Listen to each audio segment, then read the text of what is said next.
Yellowstone National Park is home to geysers, wildlife, and of course, the most dangerous volcano in America. It's one of the world's supervolcanoes capable of catastrophic eruptions that could threaten all life on Earth. And scientists track its every move with an impressive array of high-tech instruments. Hi, it's me, and welcome to this channel. While the Yellowstone supervolcano may be quietly sleeping right now, scientists are keenly aware that it will erupt again. That's because Yellowstone is a very real threat, having unleashed 3 major eruptions over the past 2 million years, leaving behind vast craters that stretch for dozens of miles. But the science of geology is far from an exact science, and predicting when a volcano will erupt is almost impossible. Even so, experts are working hard to keep tabs on the giant slumbering giant just in case. Take a look at this map. Most of Yellowstone is located in the northwest corner of Wyoming, but it extends into parts of neighboring Montana and Idaho. At its core is a massive magma chamber, which is a reservoir of molten rock and the reason why the entire region is considered a volcano. The magma chamber feeds smaller magma chambers that form the 3 major calderas or craters within Yellowstone: the northern, central, and southern. In between these calderas are active geysers and hot springs, including the famous Old Faithful. If there was a major eruption tomorrow, these features would quickly become the least of our worries. Now let's start at the top. We'll begin with Yellowstone's very own weather and climate observation system. Much like your favorite weather app, it provides detailed data about everything from temperature and precipitation to wind speed and barometric pressure. Established in 1985, the Yellowstone Volcano Observatory, or YVO, uses weather balloons, weather stations, and other tools to collect up to 30 gigabytes of meteorological data every day. Why is this important?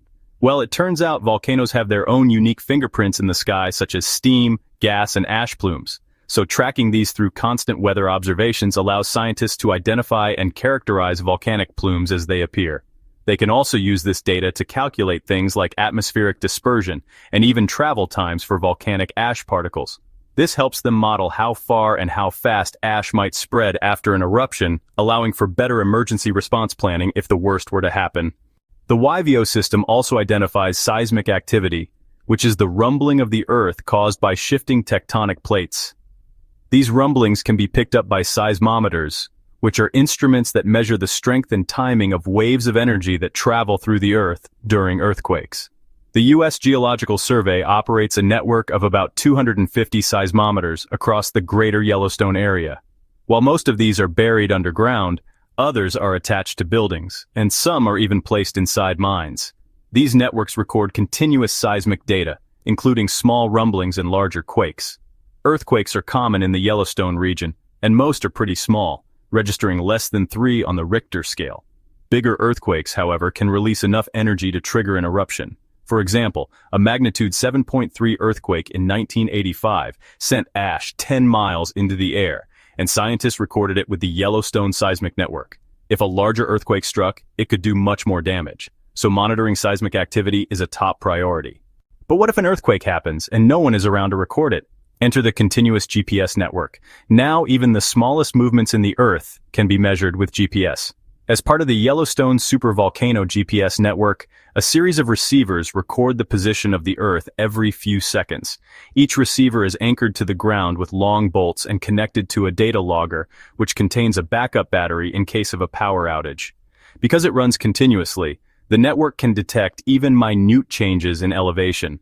After an earthquake, GPS readings can reveal how much land has been displaced and in which direction.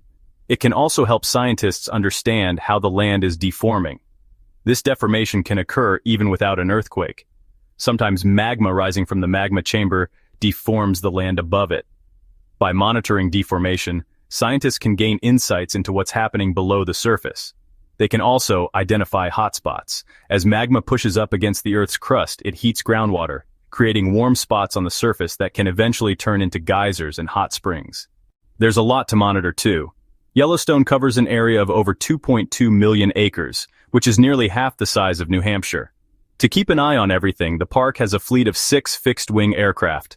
Up in the sky, aerial observers fly predefined paths at low altitudes, capturing images of Yellowstone's landscape. Some aircraft are equipped with thermal imaging cameras that can see heat signatures through dust, smoke, and fog. These help spot new geothermal features or changes in existing ones. Aircraft also take regular photos of the summit of Mount Holmes, the most recently active volcano in the Yellowstone Supervolcano. Aerial monitoring began in 1985, and the aircraft take flight whenever there are signs of unrest. And it's not uncommon for pilots to capture stunning views of wildlife such as bison, wolves, bears, and elk along the way.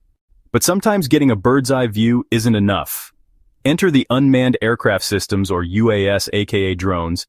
As you probably know, drones have revolutionized everything from package delivery to agriculture.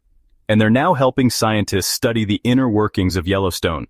Drones can safely enter dangerous areas that are otherwise inaccessible to humans. Equipped with special sensors, they can take measurements and collect samples of gases and particulate matter floating above the caldera.